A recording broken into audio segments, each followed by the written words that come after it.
So good morning students. So today our topic for a theory class will be on concepts of health.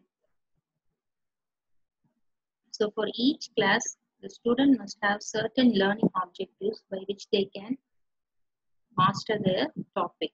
So at the end of this session, the student must be able to define the health and define the changing concepts of health, describe the dimensions of health and its health spectrum, and describe the concept of well-being and how we can assess the concept of well-being with certain indices for quality of life. So moving on, I am also sharing some of the important university questions in this topic. So you will be getting a long note on the definition of health and its dimensions, and a long note on the changing concepts of health and the concept of well-being, and description of the concept of quality of life with its indices. So this question can also be stated as define PQLI, that is physical quality of life index, HDI, which is human development index, SLI, which is the standards of living index, and DALY and QALY, which is disability adjusted life years and quality adjusted life years. So with this in background, we can go on to the topic proper. So as you all know, the health is defined by the WHO, which states as health is a state of complete physical, mental and social well-being and not merely the absence of disease. So in this topic, you must be well versed with this definition for health, which states as the state of complete physical, mental and social well-being and not merely the absence of disease. So what are all the changing concepts that you must know in this topic? One is the biomedical concept. The second will be the ecological concept. The third will be the psychological concept. And finally, the holistic approach or the comprehensive concept for health. So when we deal with these different topics or concepts separately, first and foremost is the biomedical concept. So from the age-old definitions of biomedical concept, it states that the health of any individual is being assessed or being put out with the biomedical parameters that the individual reflects. So what are all the biomedical parameters you can use to assess the health of an individual? So it can be the vital data or the vital signs like the pulse rate, blood pressure, height and weight, and all the clinical signs and symptoms that the individual responds or shows with relation to a disease. So that was the age-old definition or age-old assessment of any health. That is a biomedical concept. Then came the ecological concept, which is focusing mainly on the environmental or the ecology in which the patient or the human being resides. So this environment is comprised of water, food, sanitation and hygiene, and also the air which he breathes. So all these environment and also the social environment, that is the occupational atmosphere or the workplace or the place in which the person or human being studies or the student atmosphere. All these concepts put together is a ecological concept. So this ecological concept is mainly playing an important role in causation of disease. So he must always be in harmony with the ecology in which he is living. Then came the psychological concept, which is mainly the focusing on the mental aspect of any human being. So even the patient is healthy physically and biochemically, and also the environment is good, but his psychological parameters are very difficult or very cumbersome to accommodate his fellow human beings, that his mental health is not in a good state. Then comes the psychological parameters of assessing the health of that individual. Finally, when we put all these together, we get the holistic approach or the comprehensive concept of health of any individual. So this is in short about the changing concepts of health. Moving on, we must also be able to say whether the individual is having a good quality of life, that is a good quality of living index. So that is mainly assessed by his psychosocial issues, that is his psychosocial environment, and emphasizing mainly on the self-perception, that is the self-perspectives, self-perspectives of health and disease. And it has multiple concepts or conceptualizations to determine the quality of life. So the two main components by which we can assess any individual's quality of life is the objective and the subjective component. Okay. So this objective component is, that is the components external to an individual and measurable by others. We give certain standardized case definitions or standardized scales by which we can assess the quality of life of others by means of using a questionnaire or any standardized interview format in order to assess with certain questions or parameters or also the scales. Say for example, the short form SF36 is one of the important quality of life questionnaire by which we can assess the individual's quality. Next is the subjective component, as I have already told. This quality of life is mainly emphasizing on the self-perception of any individuals. That is the person's assessments of his or her own life on a particular aspect of life using measures of satisfaction. So he can say, I am good or very good or bad or sad. So some of the measures of satisfaction and happiness, and also certain self-assessment scales.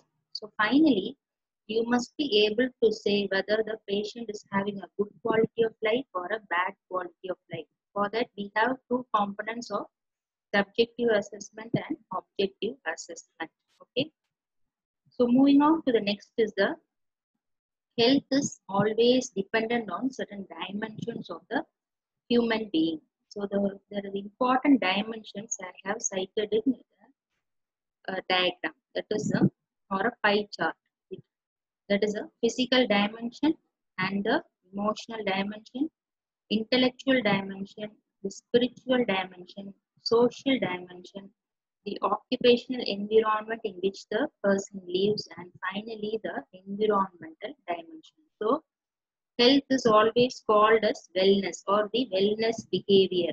So the opposite of health is always the disease, is the illness behavior. So that you will be dealt in a separate topic, that is the concepts of disease and its causation.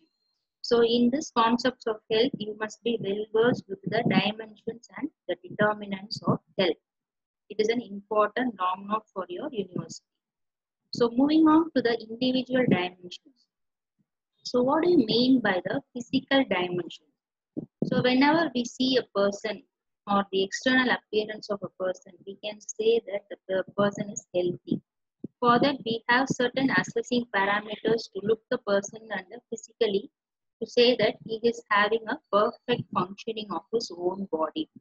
So for that, what we will do, we will monitor his warning signs or symptoms which he presents.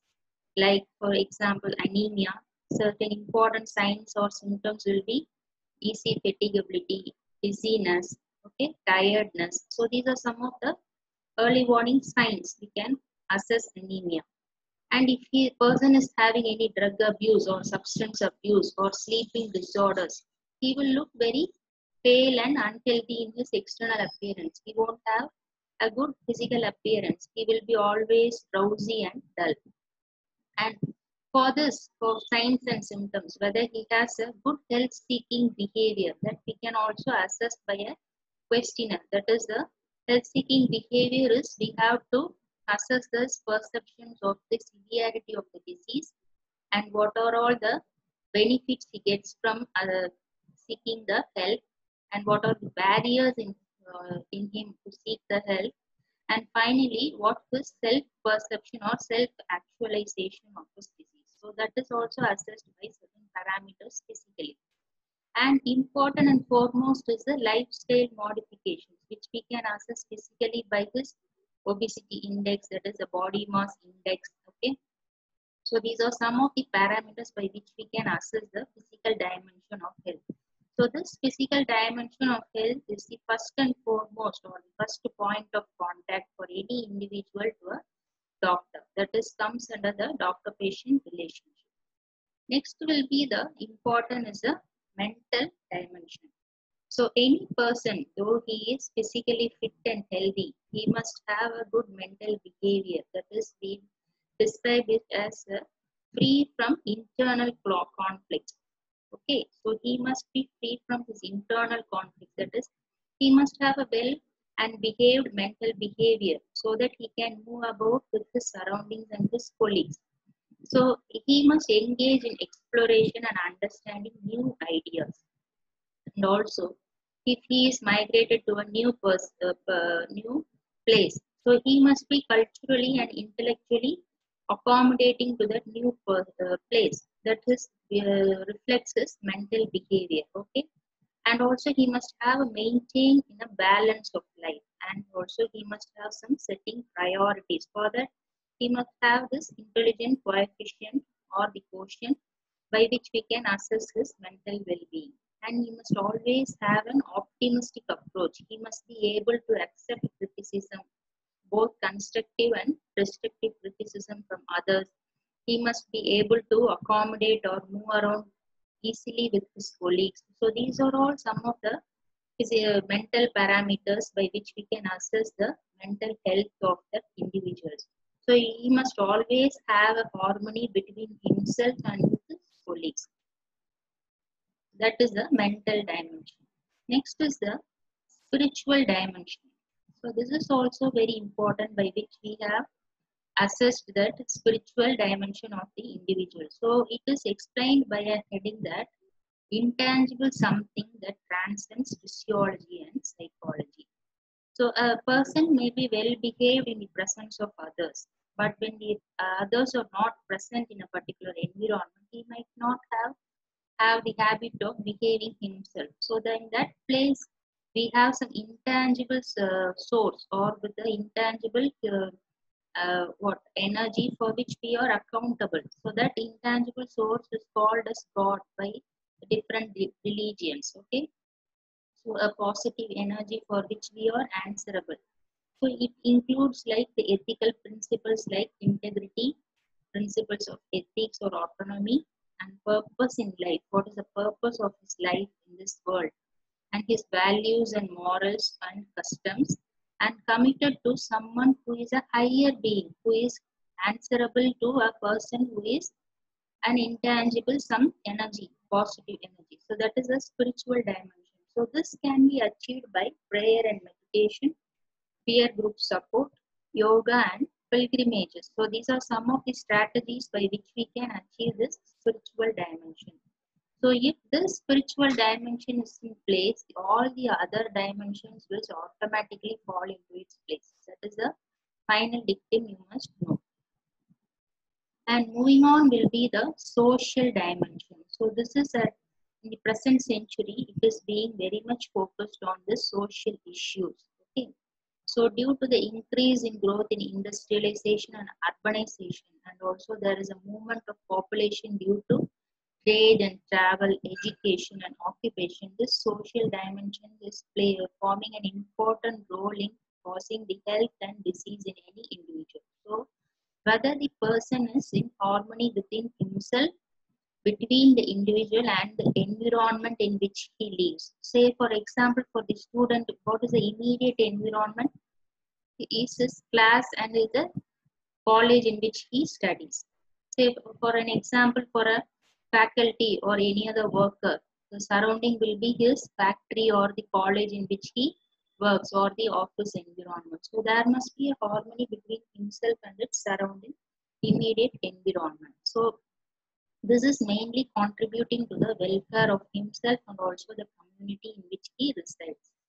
Okay, there is always a positive, materialistic, and human environment, and there must be a balance between the community and the environment. So these are all achieved by the important social dimensions. Okay. Next, moving on to the vocational dimension. As I said earlier, it is the occupational dimension. It is also cited as vocational dimension, that is the occupational wellness. Any job a person is fitted into must satisfy to his capacities and goals. So it must be manageable by him. The workload stress must be less. Okay, so these all contributed to the vocational dimension of any individual.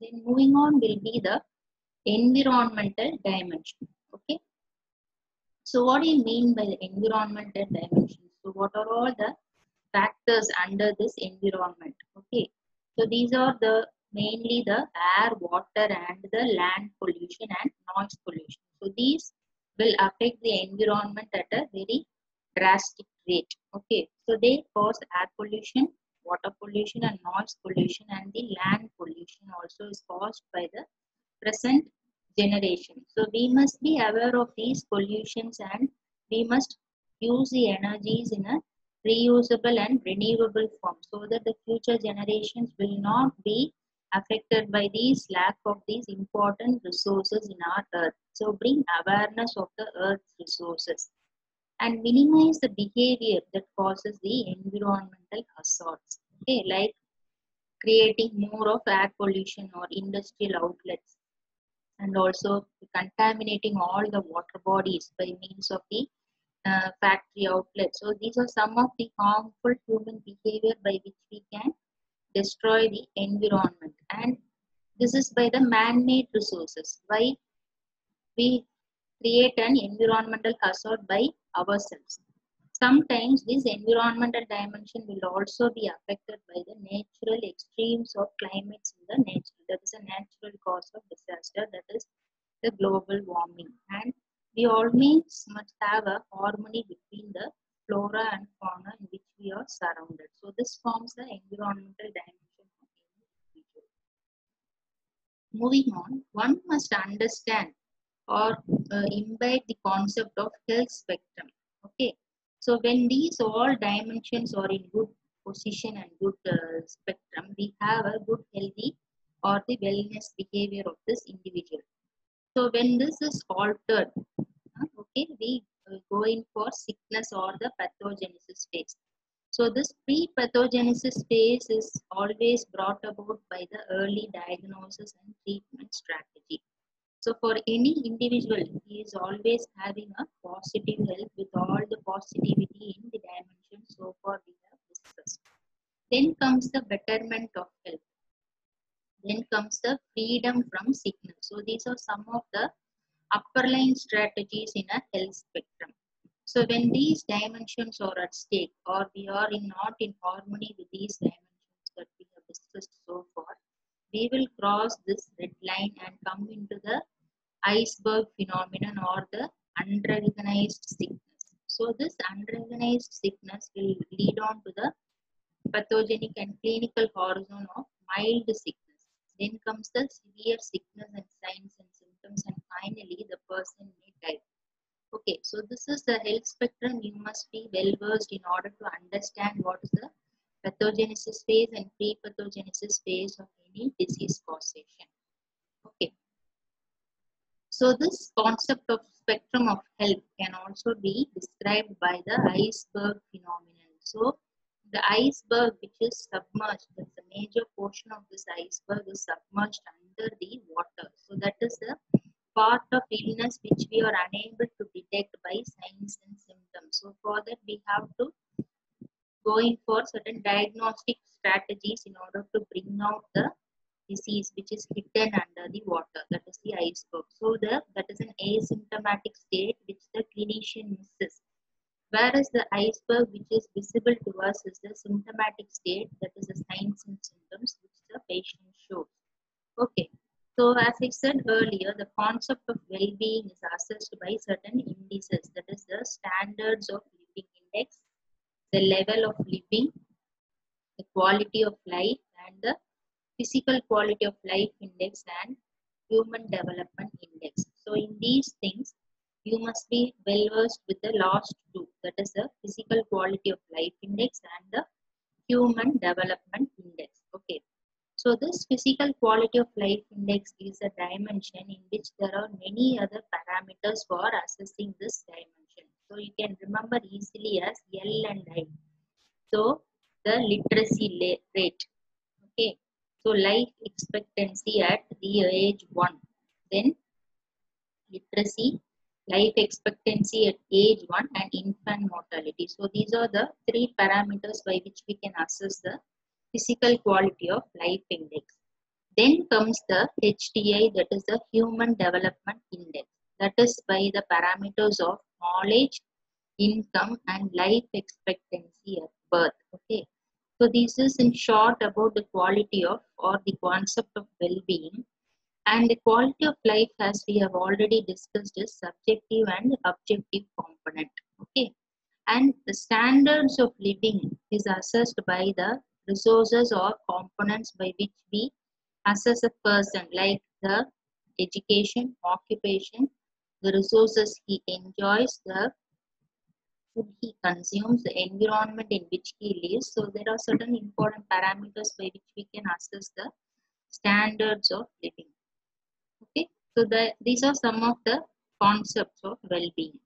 So moving on, as I said, the quality of life is both the subjective and the objective component. Okay, and the physical quality of life index I have mentioned as the infant mortality rate, literacy rate, and life expectancy at 1 year. And HDI, which is the knowledge, life expectancy at birth, and the income. And one more index is the multidimensional poverty index, that is the health and nutrition, child mortality, education, which is given by the years of schooling and school attendance, and standards of living is like the cooking fuel which the person or the family uses, water and sanitation, and electricity and housing, and what are all the assets that the family enjoys. So this is in short about the concept of well-being and indices by which we can assess the concept of well-being. Okay. So by this we will end the class. So you must be able to just tell about the definition of health. Okay, the definition of health, and you must be able to tell the changing concepts like the biomedical, ecological, psychological and holistic concept, and the quality of life that which we assess by the subjective and objective component, and main dimensions will be the physical, emotional, vocational or occupational, environmental and social dimensions, and finally the spiritual and intellectual dimensions. And as I said, some important indices that are the assessing the quality of life will be the physical quality of life index and the human development index. So this is in short about the concepts of health. So by the next class we can move in for the dimensions or the concepts of disease and disease causation. So far is it clear for you? Any doubt you have? And you have to refer the textbook, that is a parts textbook of community medicine, that is a 24th edition. Okay, 24th edition. We have to refer for this topic. Okay. Thank you, one and all.